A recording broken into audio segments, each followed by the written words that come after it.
साफ संदेश से मैं अनिल कौशिक। न्यूज अपडेट 7 बजे कार्यक्रम बादरा आसपास में आप सभी दोस्तों का स्वागत है। दोस्तों, कार्यक्रम की शुरुआत तो मुख्य खबर से ही करेंगे, लेकिन सबसे पहले मैं आपको बताऊं तो दोस्तों किसानों के अहम विषय पर आज समीक्षा करेंगे और कस्बे की अहम समस्या पर भी आज हम समीक्षा करने वाले हैं। और एक हम बात करेंगे साथ ही दोस्तों बिजली की बढ़ी हुई दरों पर, और जिस प्रकार से नेठाणा गांव में बिजली उपभोक्ता संघर्ष समिति के बैनर तले जो पिछले लंबे समय से दोस्तों धरना प्रदर्शन चल रहा है, उसके ऊपर भी हम विस्तार से आज चर्चा करने वाले हैं। तो सबसे पहले दोस्तों मुख्य खबर पर लौटते हैं। कोरोना को लेकर, वैक्सीनेशन को लेकर खबरों में तो प्रधानमंत्री नरेंद्र मोदी द्वारा दोस्तों कल बहुत बड़ी घोषणाएं की गई, जिसका लाखों करोड़ों लोगों को, अभिभावकों को, सबको इंतजार था दोस्तों। अभिभावकों को, बच्चों के अभिभावकों को दोस्तों उसका इंतजार था खबर का। और मैं आपको बताऊं तो प्रधानमंत्री नरेंद्र मोदी ने कल कहा कि 3 जनवरी से दोस्तों 15 से 18 साल के बच्चों को वैक्सीन की डोज लगनी प्रारंभ हो जाएगी। तो ये बहुत बड़ी खबर है, जिसकी चर्चाएं लगातार पिछले काफी समय से भारत में और पूरे विश्व में की जा रही थी कि बच्चों को लेकर भारत में कोई नीति अभी तक नहीं बनी है। तो ये शुरुआत हो चुकी है। और इसके अलावा दोस्तों जिस बूस्टर डोज को लेकर भारत सहित पूरी दुनिया में भारत की तरफ देखते हुए बातें बनाई जा रही थी कि बूस्टर डोज के ऊपर भारत ने अभी तक कोई डिसीजन नहीं लिया है। और ओमिक्रॉन वेरिएंट को लेकर जहां विश्व में दोस्तों चिंताएं बढ़ने जा रही है और तीसरी, चौथी, पांचवी, कहीं पांचवी लहर का भी सामना कर रहा विश्व है, ओमिक्रॉन से लेकर दोस्तों एक प्रकार से भयभीत है। और भारत जैसे देश की तरफ भी इस प्रकार से देखा जा रहा था दोस्तों। हमारी आबादी, विशाल आबादी, 130 करोड़ से अधिक की हमारी आबादी है, और इसीलिए दोस्तों हमारी आबादी को जो है बहुत बड़े पैमाने पर वैक्सीनेशन की आवश्यकता होती है। और ओमिक्रॉन जैसे वेरिएंट से बचने के लिए दोस्तों, घातक वेरिएंट से बचने के लिए भी बूस्टर डोज जैसी डोज की भी आवश्यकता होती है। तो इसका डिसीजन अब कर लिया गया है। और 10 जनवरी से health workers, front line workers को और गंभीर बीमारी से ग्रसित बुजुर्गों को दोस्तों अब बूस्टर डोज लगेगी डॉक्टर की देखरेख में। तो ये बहुत अच्छी बात है। और 60 प्लस के सभी बुजुर्गों को जो है बूस्टर डोज लगने जा रही है। तो ये 3 अलग अलग एक प्रकार से बड़े डिसीजन प्रधानमंत्री नरेंद्र मोदी द्वारा किए गए, और जिसको लेकर तरह तरह की प्रतिक्रियाएं भी है और भारत में एक प्रकार से उत्साह का वातावरण भी है। और दोस्तों प्रधानमंत्री नरेंद्र मोदी ने एक और बात कही, हम जल्दी से आपको बताएं तो मास्क हमारे चेहरे पर एक बार फिर से आना जरूरी है, क्योंकि मास्क सबसे बड़ी वैक्सीन, सबसे बड़ी दवाई सिद्ध हुआ है। अब तक पूरे विश्व में सभी विशेषज्ञ इस चीज को मानते हैं। तो मास्क लगाना बहुत जरूरी है, सोशल डिस्टेंस बहुत जरूरी है, भीड़ भाड़ वाले इलाकों में जाने से बचना जरूरी है। जिस प्रकार से केंद्र सरकार हरकत में आई है दोस्तों, संभवतः इलाहाबाद हाईकोर्ट द्वारा जो लताड़ लगाई गई है केंद्र सरकार को, राज्य सरकारों को, उससे भी कहीं ना कहीं असर जरूर हुआ है। और दोस्तों ये भी सही है कि जहां चुनाव आते हैं तो वहां कोरोना गायब हो जाता है। और अगर कोई 50 आदमी के कोई कार्यक्रम की आयोजन करता है और दोस्तों कहीं से परमिशन लेने के लिए सरकारी विभाग में जाता है, तो वहाँ कोरोना एक बार से झट से आकर सामने खड़ा हो जाता है और उसकी परमिशन नहीं मिल पाती है। और आप मीटिंगों में, सरकार जो राजनीतिक मीटिंग है, वहाँ आप लाखों की संख्या में लोग इकट्ठे कर सकते हो। तो दोस्तों ये जो एक प्रकार से दोहरे मापदंड जो देश में है, उससे कहीं न कहीं बचने की आवश्यकता है। और मैं जल्दी से आपको बताऊं, ओमिक्रॉन के 422 मामले भारत में हो चुके हैं दोस्तों। और वैक्सीनेशन की बात करें तो 1,41,37,72,425 की संख्या पार कर चुके हैं हम वैक्सीनेशन में। और दोस्तों शनिवार को जिस प्रकार से कल राजस्थान में 21 नए ओमिक्रॉन के मामले पाए गए थे, और अब मैं आपको बताऊं तो राजस्थान में कुल 43 मामले ओमिक्रॉन के हो चुके हैं दोस्तों। जयपुर में 28 सर्वाधिक, सीकर में 4, और दोस्तों इसी प्रकार अजमेर में 7 और उदयपुर में 3 के अलावा एक अन्य, इस प्रकार से 43 संख्या राजस्थान में हो चुकी है। तो आसपास हमारे पड़ोसी राज्य दोस्तों अब नाइट कर्फ्यू की तर्ज पर आगे बढ़ने को तैयार हो चुके हैं। और दोस्तों इस कड़ी में कर्नाटक ने भी नाइट कर्फ्यू की घोषणा कर दी है। हमारा पड़ोसी राज्य हरियाणा, पंजाब आदि में भी नाइट कर्फ्यू लगा हुआ है और लगाने की घोषणा कर चुकी है। महाराष्ट्र में भी दोस्तों नाइट कर्फ्यू लगा है। अब राजस्थान में भी दोस्तों नाइट कर्फ्यू लग सकता है। हमें सावधानी बरतने की आवश्यकता है, हमें इसको फैलने से रोकना होगा, हम नाइट कर्फ्यू से भी बच सकते हैं दोस्तों। तो कुल मिला के अभी तक अगर मैं आपको बताऊं तो 90% वयस्कों को प्रथम डोज लग चुकी है हमारे देश में। वयस्क जो है 90% को प्रथम डोज लग चुकी है और 61% लोग ऐसे हैं देश में जिनको दोनों ही डोज लग चुकी है। तो ये अच्छी खबर है। और ओमिक्रॉन से संक्रमण बढ़ रहा है ऐसा प्रधानमंत्री नरेंद्र मोदी ने भी माना है, चिंताएं व्यक्त की है। इसके अलावा मैं आपको बताऊं तो दोस्तों 47 करोड़ लोगों को, माफ कीजिएगा, 47 करोड़ 3 लाख लोगों को अभी तक वैक्सीन की एक भी डोज हमारे देश में नहीं लगी है। ये बहुत गंभीर बात है दोस्तों। और 83 करोड़ 7 लाख लोगों को लग चुकी है दोस्तों एक डोज। ये एक अच्छी बात है। और इसके अलावा 94 करोड़ लोग हैं दोस्तों जो 18+ वाले हैं।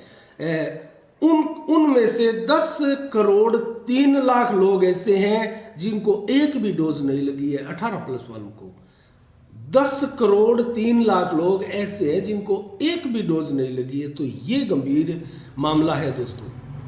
और 37 करोड़ किशोर ऐसे हैं, नाबालिग ऐसे हैं जिनमें अभी टीकाकरण प्रारंभ ही नहीं हुआ है। अभी प्रधानमंत्री द्वारा जो घोषणा की गई है 3 जनवरी को, तो अब वो 37 करोड़ किशोर है जो अब वैक्सीनेशन लगाने के लिए तैयार बैठे। तो ये है दोस्तों वैक्सीनेशन की खबरें। और जल्दी से मैं आपको बता दूं आज क्या खास दिन है दोस्तों। 26 दिसंबर के दिन, आज के दिन 1925 को भारतीय कम्युनिस्ट पार्टी की स्थापना हुई थी दोस्तों। तो ये भी एक खास दिन है। और 1978 को आज के दिन मोरारजी देसाई की सरकार ने दोस्तों पूर्व प्रधानमंत्री इंदिरा गांधी को 19 दिसंबर को गिरफ्तार किया था और आज के दिन 26 दिसंबर को जेल से रिहा किया था। तो ये बहुत बड़ा हमारे राजनीतिक में एक कदम हम मान सकते हैं। और 1997 को आज के दिन दोस्तों एक और पार्टी जो बिजू पटनायक उड़ीसा के हैं, उनके पुत्र नवीन पटनायक द्वारा बीजद दोस्तों जो बिजू जनता दल है उसकी भी आज ही के दिन स्थापना हुई थी। और इसके अलावा 2006 में सेनवार ने, जो कि बेहतरीन टेस्ट क्रिकेटर है, गेंदबाज है, स्पिन गेंदबाज है दोस्तों, उन्होंने 700 विकेट पूरे किए थे आज ही के दिन। और इसके अलावा दोस्तों 2004 में आज ही के दिन सुनामी आई थी और ऐसा शक्तिशाली भूकंप आया था दुनिया में दोस्तों, जिसमें 9.3 की तीव्रता का भूकंप आया था। और उसके बाद में जो सुनामी उठी थी दोस्तों, उससे 2,30,000 लोग मारे जा चुके थे दोस्तों भारत आसपास के देशों में।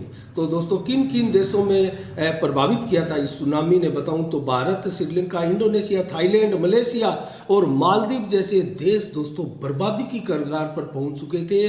और भारत के भी बहुत से तटीय इलाकों में इतना भारी दोस्तों तबाही हुई थी। 9.3 की तीव्रता का आप अंदाजा लगा सकते हैं। भुज में एक प्रकार से जो आया था गुजरात के, उसी प्रकार का ये भूकंप था। तो इससे बहुत भारी तबाही हुई थी। और सिखों के दोस्तों 10वें गुरु का जो 22 दिसंबर को मनाया गया है दोस्तों, उसको बहुत से लोग आज भी उसका जो है जन्म दिवस मनाते हैं। तो सही मायने में 22 दिसंबर को ही सिखों के 10वें गुरु गोविंद सिंह का जन्म दिवस मनाया जाता है। आज बॉक्सिंग डे भी है दोस्तों। और बॉक्सिंग डे के अलावा डॉक्टर शंकर दयाल शर्मा का, जो कि 1999 में 9वें राष्ट्रपति बने थे भारत के, उनका आज निधन हुआ था। उनकी आज पुण्यतिथि भी है। इसके अलावा दोस्तों फोटोग्राफर यूनियन जो एसोसिएशन है भादरा की, उसकी अहम बैठक संजय चौक पर स्थित चैनबाला अतिथि सदन में आज हुई। पूर्व अध्यक्ष मनोज शर्मा के अधीनस्थ उनकी अध्यक्षता में दोस्तों, और सर्वसम्मति से सभी फोटोग्राफर समाज के लोगों ने, संस्थान के लोगों ने दोस्तों नरेश नोखवाल को अपना नया अध्यक्ष चुना है। और कार्यकारिणी की देर शाम तक घोषणा की गई दोस्तों। तो इस बैठक में नरेश नोखवाल नए अध्यक्ष के रूप में प्रेस फोटोग्राफर एसोसिएशन के उभर कर आए हैं। तो साफ संदेश के माध्यम से नरेश नोखवाल को हम बहुत बहुत बधाई भी देते हैं, हमारे मित्र भी हैं। तो इसके अलावा दोस्तों अन्य खबरों की हम चर्चा करें तो गोपीचंद वर्मा, जो कि भादरा के वरिष्ठ पत्रकार है दोस्तों, बहुत ही शालीन पत्रकारिता के लिए गोपीराम जी वर्मा का नाम जाना जाता है और हमसे काफ़ी सीनियर है। बहुत पहले वो पत्रकारिता जगत में हमसे आ चुके थे और मैं भी उनको आदर्श मानता हूँ। तो दोस्तों उन्होंने एक ज्ञापन सौंपा है उपखंड अधिकारी को और उस ज्ञापन में जो मांग उठाई है दोस्तों वो दिल को छूने वाली मांग है। और उन्होंने कहा है उपखंड कार्यालय को जो ज्ञापन सौंपा है उसमें लिखा है कि जिस प्रकार से हमारे राजकीय सामुदायिक स्वास्थ्य केंद्र के आगे लोग विभिन्न संगठनों के, विभिन्न सामाजिक संगठनों के, राजनीतिक दलों के लोग विभिन्न विषयों को लेकर दोस्तों जो धरना देकर रोड ब्लॉक करके बैठ जाते हैं, बाजार में इधर का कोई उधर नहीं जा सकता और इधर से आने वाला कोई इधर नहीं आ सकता, इस प्रकार के जाम से ये सामुदायिक स्वास्थ्य केंद्र को मुक्त रखने की मांग गोपी चंद जी वर्मा ने की है दोस्तों। और ये मांग इसलिए की है क्योंकि राजकीय अस्पताल में जाने वाले दोस्तों बहुत से जो पेशेंट हैं, जो दोस्तों प्राइवेट अन्य निजी वाहनों से भी आते हैं, उनको वहां से जाने से रोक दिया जाता है, सभी वाहनों को रोक दिया जाता है, जिससे भारी परेशानियों का सामना उन गंभीर बीमारी से ग्रस्त लोगों को उठाना पड़ता है दोस्तों। तो मानवता के नाते गोपी चंद जी वर्मा ने ये मांग की है कि इस पूरे क्षेत्र को जो सामुदायिक स्वास्थ्य केंद्र के इर्द गिर्द है, बाजार का भी है और आसपास का है दोस्तों, उसको धरना प्रदर्शन से मुक्त रखा जाए। तो बहुत शानदार मांग है ये गोपी चंद जी की और मैं चाहता हूं कि प्रशासन इसके ऊपर वार्ता करे, कम से कम इसके ऊपर मनन करे और स्थानीय विधायक महोदय को भी इसमें हेल्प करनी चाहिए, उनको मदद करनी चाहिए। और दोस्तों कम से कम इस क्षेत्र को जो है धरना प्रदर्शन से मुक्त रखे जाने की आवश्यकता है। मेरे हिसाब से सभी लोग इसके लिए सहमत भी होंगे। ठीक है, पीड़ित जो होता है वो पुलिस थाना के आगे धरने दे सकते हैं, उपखंड कार्यालय के आगे धरने दे सकते हैं और धरना देने का, प्रोटेस्ट करने का दोस्तों हमारा स्वतंत्र अधिकार है सबका। इसको सम्मान रूप से इसके अंदर सभी जो है धरना प्रदर्शन कर सकते हैं, लेकिन कुछ क्षेत्र ऐसे मानवता के नाते हम छोड़ भी सकते हैं, इसके लिए विचार करने की आवश्यकता है। तो गोपी चंद जी वर्मा को भी बहुत बहुत बधाई। ऐसे संवेदनशील विषयों पर दोस्तों उन्होंने एक ज्ञापन देने की सोची है, तो ऐसी शख्सियत है गोपी चंद जी वर्मा। इसके अलावा दोस्तों कुल 8 किसान नौर तहसील के पानी की टंकियों पर चढ़े हैं विभिन्न समस्याओं को लेकर। तो हमारे क्षेत्र के किसान दोस्तों किस कदर परेशान है और 12वां दिन हो गया, 5 किसान तो टंकी पर चढ़े जो बिड़बिड़ाना गांव में, उनको आज 12वां दिन है और लगातार वो 5 किसान जो है सुबह से लेकर शाम तक को उनकी सारी दिनचर्याएं टंकी के ऊपर ही पूरी होती है और नीचे भी उनकी स्पॉट में किसान डिग्गी के नीचे भी बड़ी संख्या में धरने पर बैठे हैं। और आज दोस्तों मैं एक चीज़ बताऊं, इसमें 2-3 अलग अलग ट्विस्ट आए और एक तो यह है कि उन सभी धरना किसान है और पानी की टंकी पर चढ़े हैं दोस्तों, उन दर्जनों किसानों के विरुद्ध मुकदमा दर्ज कर लिया गया है प्रशासन द्वारा। और दूसरा दोस्तों आज जो जांच कमेटी बिठाई थी जिला कलेक्टर द्वारा 11 सदस्यीय टीम बनाकर, और जो नौर के अतिरिक्त जिला कलेक्टर है उनकी निगरानी में जो जांच हुई थी वो जांच आज पूरी हो चुकी है। कल शनिवार को वो जांच पूरी हो चुकी है और संभवतः कल सोमवार को जो है जिला कलेक्टर को ये जांच जो है वो सौंपी जाए और क्या हल निकलता है इसके ऊपर देखने वाली बात है। और दोस्तों उस जांच में जो रामगढ़ माइनर के मोगे 3 व 4 की है दोस्तों, उनमें दरअसल उनका मेजरमेंट किया गया है बारीकी से और एक एक पहलुओं पर गौर किया गया है। तो देखते हैं क्या निकलता है। और दोस्तों जो कि चारणवासी गांव में 3 किसान टंकी के ऊपर चढ़े थे, वो भी आज दूसरा दिन हो गया, वो भी टंकी पर चढ़े हैं। वो भी दोस्तों पानी सिंचित पानी को लेकर दुविधा में है, उनके खेतों में फसलें बर्बाद हो रही है दोस्तों, उनको पूरा पानी नहीं मिल रहा है और बार बार पानी की बारियां पिट रही है दोस्तों। ये नौर भादरा क्षेत्र में अक्सर हम पिछले कुछ सालों से देख रहे हैं और ऐसी स्थितियों से दो चार होना पड़ रहा है हमारे क्षेत्र के किसानों को। तो ये बहुत ही बड़ी घटनाएं हैं दोस्तों। तो इसके अलावा दोस्तों अब हम बात करेंगे ऐसे विषय पर, अब दोस्तों बात करेंगे बिजली के बढ़े हुए दामों को लेकर दोस्तों पूरे भारत में राजस्थान ही ऐसा राज्य है जिसकी बिजली प्रति यूनिट के हिसाब से पूरे देश में सबसे ज़्यादा है और किस प्रकार से ग्रसित है हमारे बिजली उपभोक्ता। और दोस्तों मैं आपको बताना चाहूँ तो नेत्राणा गांव में दोस्तों 4 सितंबर 2019 से जो आंदोलन शुरू हुआ था गोगा मेडी से दोस्तों, वहाँ से जो आंदोलन शुरू हुआ अभी तक लगातार अनवरत वो आंदोलन चल रहा है और 2 साल के लगभग होने को है दोस्तों उस आंदोलन को, और अभी तक उसमें कोई भी किसी भी प्रकार का कोई सुनवाई नहीं हुई। और दोस्तों बार बार वार्ताएं होती है और बड़े से बड़े बिजली विभाग के अधिकारी जो है वहाँ क्षेत्र का दौरा कर चुके हैं और बातें कर चुके हैं, लेकिन दोस्तों किसी प्रकार की सहमति नहीं बनी क्योंकि ये राज्य स्तरीय मांगे हैं दोस्तों। उनकी जो बिजली उपभोक्ता संघर्ष समिति का गठन किया गया था, उस बिजली उपभोक्ता संघर्ष समिति के बैनर तले जो लगातार अनवरत ये धरना चल रहा है दोस्तों, उनकी जो मांगे हैं वो सिर्फ नेत्राणा गांव के लोगों की मांगे नहीं है, वो पूरे राजस्थान भर के लोगों की मांगे हैं और ये प्रदेश भर की मांगों को लेकर नेत्राणा के किसान जो है वो धरने पर बैठे हैं। लगभग दोस्तों 1626 ऐसे उपभोक्ताएं हैं जिन्होंने अभी तक बिल नहीं भरा है पिछले 2 सालों से, और वो किसान लगातार अड़े हुए हैं कि हम हमारी जो मांगे हैं दोस्तों लगभग 7 के करीब मांगे हैं, उन सभी मांगों का जब हल हो जाएगा तो हम उसके बाद में बिजली का बिल भरवाएंगे, तब तक हम आंदोलनरत है और हमारा आंदोलन जारी रहेगा। तो दोस्तों कहने का मतलब है लगातार ये जो टकराव की स्थिति चल रही है उसको लेकर दोस्तों यहाँ जनप्रतिनिधि भी कुछ खास नहीं कर पा रहे। और एक घटना का मैं चर्चा करूं दोस्तों तो गत दिनों हमारे विधायक बलवान पुनिया जब नेत्राणा में प्रशासन गांव के संग अभियान के तहत एक अभियान में गए थे तो दोस्तों वहां कुछ ऐसा अप्रिय घटना सी हुई थी और वो वीडियोस भी वायरल हुए थे, हमने भी साफ संदेश के माध्यम से डाले थे।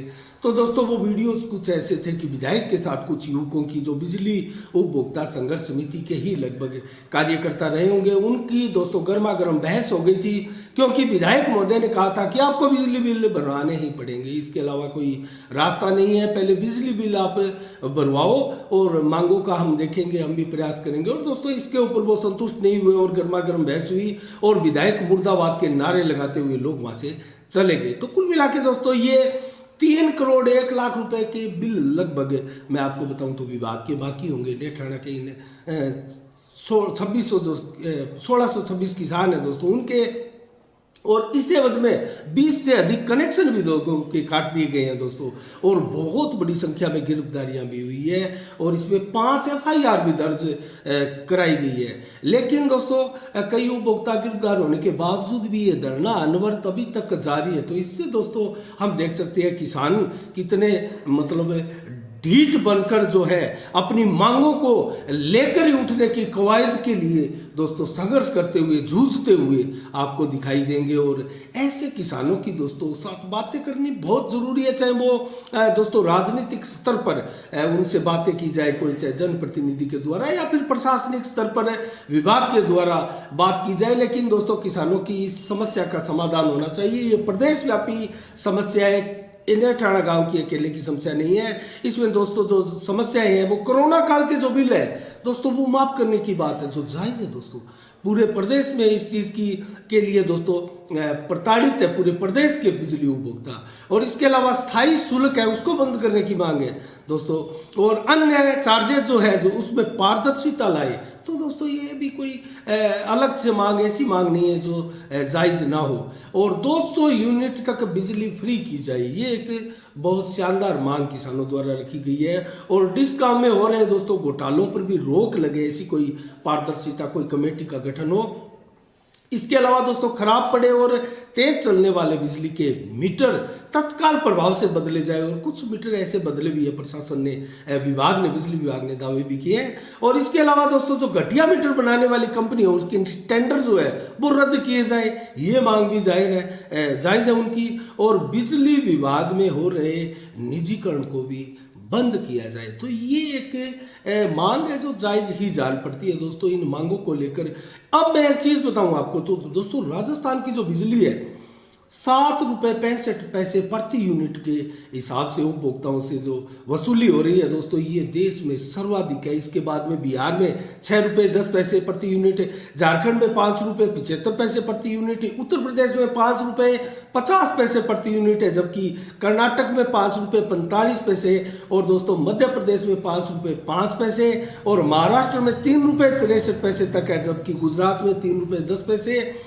और दिल्ली में 3 रुपये और छत्तीसगढ़ जैसे राज्य में तो मात्र 1 रुपया प्रति यूनिट बिजली का है और राजस्थान में 7.65 रुपये तक दोस्तों ये जो है विभिन्न चार्जेस जोड़कर जो है प्रति यूनिट हमें भुगतना पड़ रहा है। तो कितना अंतर है पूरे देश में राजस्थान की बिजली प्रति यूनिट में। तो दोस्तों ये सिलसिला है वो कम होना चाहिए। और मैं एक छोटी सी समीक्षा के दौरान आपको बताऊं तो दोस्तों भाजपा कांग्रेस की हम तुलना कर लेते हैं। जो सरचार्ज बढ़ाए जा रहे हैं दोस्तों, राजस्थान में जो कांग्रेस की सरकार है 3 वर्ष में ही दोस्तों उन्होंने 8 बार सरचार्ज बढ़ा दिए हैं, 8 बार। और दोस्तों ये बढ़ाए हैं, मैं आपको बताऊं तो जनवरी मार्च 2019 में 28 पैसे और अप्रैल जून में 19 में ही 47 पैसे और दोस्तों जुलाई से सितंबर तक 2019 में ही 27 पैसे और अक्टूबर से दिसंबर तक दोस्तों 39 पैसे बढ़ाए थे। इसके अलावा जनवरी से मार्च 2020 तक 30 पैसे और अप्रैल से जून तक दोस्तों 28 पैसे और इसके अलावा जुलाई से सितंबर तक बेशक इन्होंने नहीं बढ़ाए थे, लेकिन 7 अक्टूबर से दिसंबर 2020 तक फिर दोस्तों 7 पैसे बढ़ाए और उसके बाद में 8 अप्रैल से 21 जून तक दोस्तों इस वर्ष तक 33 पैसे बढ़ाए जा चुकी है अब तक। तो लगातार दोस्तों 8 बार जो है सरचार्ज 3 साल में बढ़ा दिए गए। भाजपा के शासन में 5 साल में दोस्तों जो बढ़े, 2014 में 63 पैसे बढ़े, 2015 में 6 पैसे बढ़े, 2016 में 30 पैसे, जबकि 2017 में 64 पैसे और 2018 में 30 पैसे का बढ़ाया था सरचार्ज भाजपा ने।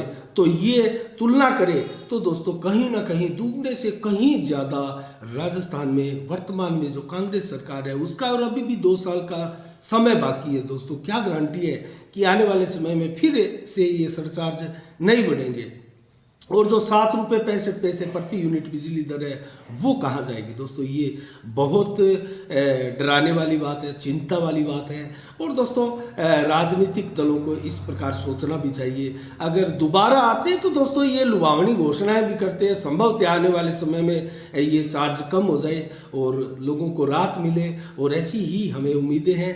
तो कुल मिला के ये 8वां अवसर है कांग्रेस का जो सरचार्ज बढ़े हैं। तो आज की समीक्षा में दोस्तों इतना ही। अब आज मंडी के भाव नहीं है, लेकिन आज हम आपको मौसम का मिजाज जरूर बताएंगे। आज मौसम बड़ा सुहावना है और सुबह से दोस्तों झड़ी के रूप में आसपास क्षेत्रों में हम देख रहे हैं बारिश, जो सावन की बूंदे ओस नुमा बूंदे पड़ती है दोस्तों, बौछारें पड़ती है, उसकी जैसी आज बरसात का आज दर्शन हुआ है, दीदार हुआ है लोगों को, किसानों को। तो दोस्तों आज 19 से 20 के लगभग डिग्री टेम्परेचर दिन भर रहा। 7 से 18 किलोमीटर की रफ्तार से हवाएं चली। 100% बादल छाए रहे और 0.6% mm वर्षा की आज जैसे प्रकार से भविष्यवाणी थी और लगभग उतनी हुई है। और इसके बाद में रात्रि को भी दोस्तों 16 से 18 12 बजे तक टेम्परेचर रहेगा। 11 से 18 प्रति घंटे रफ्तार से हवाएं चलेगी। 100% ही बादल रहेंगे और 0.6 मिलीमीटर बरसात रात्रि को 12 बजे तक भी होने की मौसम विभाग की चेतावनी है। कल 27 दिसंबर को कैसा रहने वाला है मौसम? 13 से 18 डिग्री टेम्परेचर कल 12 बजे तक रहेगा। 11 से 14 किलोमीटर की रफ्तार से हवा चलेगी। 72% बादल भी रहेंगे, लेकिन दोपहर को 20 से 21 डिग्री टेम्परेचर रहेगा। 18 किलोमीटर की रफ्तार से हवा चलेगी। 100% बादल रहेंगे और दोपहर को कल 0.1 mm बरसात की भी चेतावनी है। तो मौसम ऐसा ही रहने वाला है आज जैसा। और शाम को दोस्तों 17 से 19 डिग्री टेम्परेचर, 11 किलोमीटर की रफ्तार से हवा, 100% बादल रहेंगे। 1 mm बरसात कल शाम को हो सकती है। और रात्रि को दोस्तों बरसात तो नहीं होगी, ऐसी चेतावनी नहीं है, लेकिन बादल छाए रहेंगे 50% के लगभग और 14 से 16 डिग्री टेम्परेचर रहेगा।